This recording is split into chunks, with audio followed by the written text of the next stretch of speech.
It is the final week of the African Disease Reporting Fellowship. This fellowship started on the 18th of March 2024 and had its first 5 weeks on Zoom. This is the first on-site meeting which brought together 14 journalism fellows from across Africa.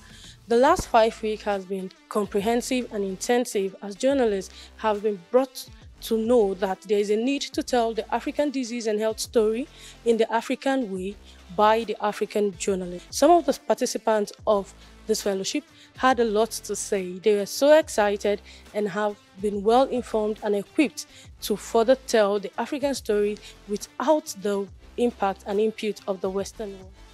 I think this is what we call the nexus of African telling African stories, and I'm delighted that we will have such a gathering that will bring across African journalists. We hope that we can have every country represented by a fellow going forward. But overall, I think it's an amazing opportunity for us to be able to learn, understand the policies, understand the kind of diseases we have in Africa, and how we can be able to tell the African stories in a very different way and a unique way for ourselves as Africans. Wow, it's one of its kind in Africa. This is the first time I'm taking part in a fellowship by Africans for Africans to tackle health issues that disproportionately affect Africans, and I think it's just wonderful.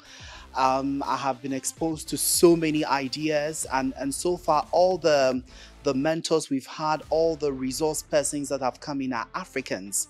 So knowledgeable, you know, so I think this is a good initiative, and I would just say that when we continue like this, we are going to, you know, have the quality of health journalism on the continent taken a notch higher.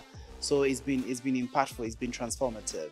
I think it's a beautiful initiative, and the health sector is one that needs continuous building and growing, so I think it's a good step in the right direction.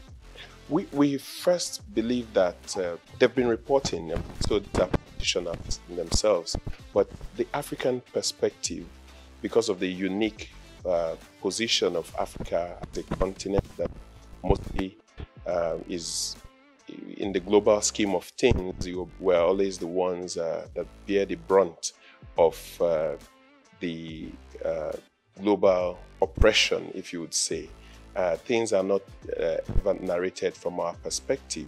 Again, to underscore this, the partners here are clearly only African organizations.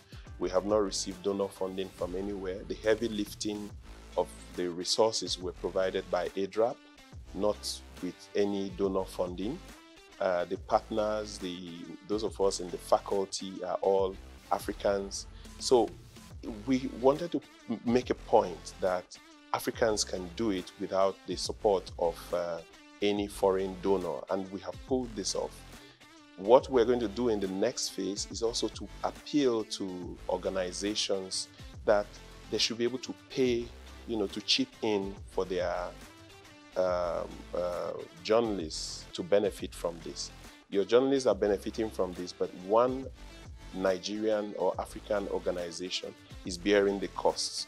How can it be in the next phase where we appeal to organizations? You are the ones who will benefit from this. Can you chip in $200, $300 to sponsor your journalists to come and benefit from it? That's the kind of thing that might be the next phase. My name is Hope Williams, and this news is coming to you from Akweya TV.